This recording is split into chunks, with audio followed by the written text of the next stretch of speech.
Welcome to This Explainer. Today, our goal is simple, but honestly, it's absolutely crucial. We're stripping away all that internet noise to map out a clear, actionable blueprint for building your first $10,000 from absolute zero.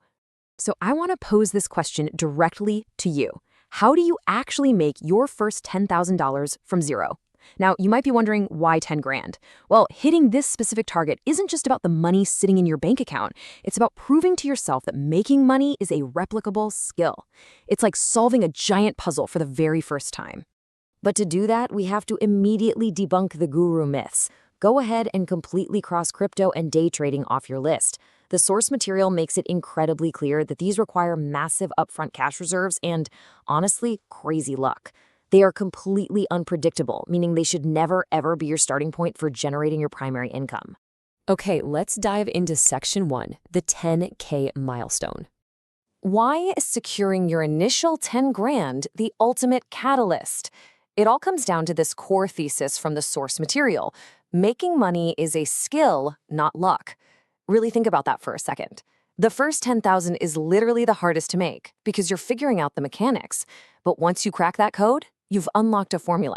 You know for sure you can do it again and again, eventually scaling it into real generational wealth. Moving right along to Section 2, choosing your income engine. To actually earn that cash, we need a vehicle. And when you strip away the fluff, you're left with 4 realistic options. First, in-person services. Our source tells this great story about walking around rich neighborhoods offering to wash cars, betting that if people had tidy gardens, they'd want shiny cars to match. It's fast cash, but really hard to scale. Second, local products. He tried building RC planes, but quickly realized he was basically just funding a very expensive arts and crafts habit because the materials just ate up all the profits.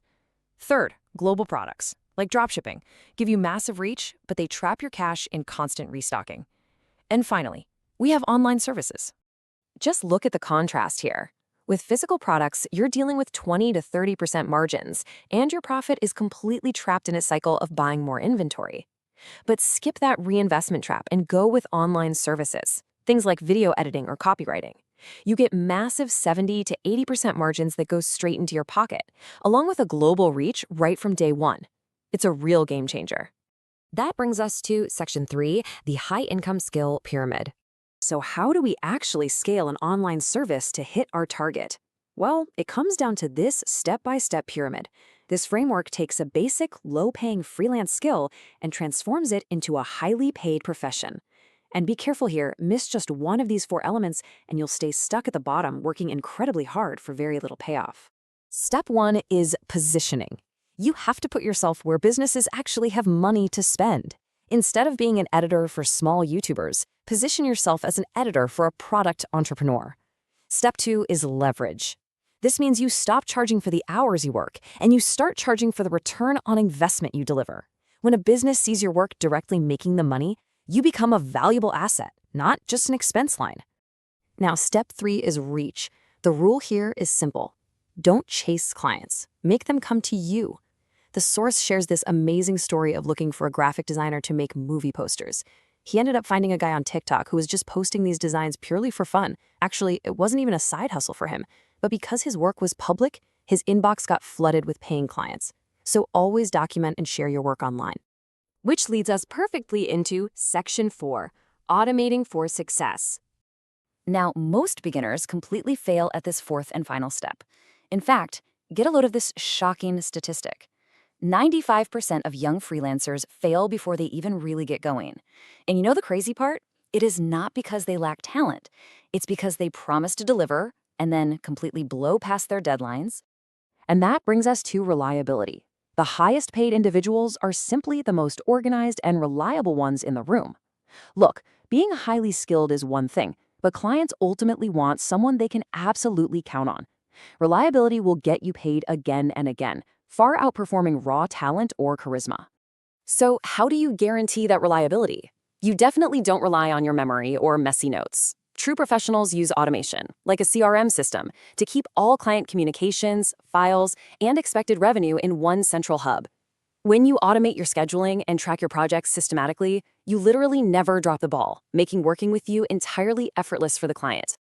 All right, let's look at Section 5, multiplying your wealth. Okay, so you've earned the money reliably, but earning it isn't the end of the road. Wealthy people use their income to make more money.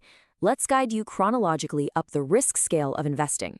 You absolutely must start with a high-yield savings account. It might only be paying 3 or 4%, but it acts as a vital safety buffer so you are never forced to sell your investments at a loss during an emergency. From there, you scale up to index funds, individual stocks, and finally crypto. Let's illustrate the insane power of step 2, index funds, like the S&P 500. To put this into perspective, if you invest just $5 a day, which is literally the price of a fancy coffee, from age 18 to 67 at a 10% average return, it yields over $1 million. It is the most passive, low-maintenance wealth builder available to us. As you move further up the risk scale away from index funds, your strategy has to shift. Picking individual stocks gives you great hands-on learning by exposing you to financial statements, but obviously the risk goes up. And on the far end, you have crypto, extremely volatile with massive risk and reward. The key takeaway for those high-risk assets is to dollar-cost average, build your position slowly, and only ever invest what you can truly afford to lose. Which leaves us with this final, incredibly important question. When you hit that milestone, will you spend your first $10,000 or will you multiply it? I challenge you today to shift your mindset from immediate consumption to long-term wealth building. You have the blueprint right here. So what's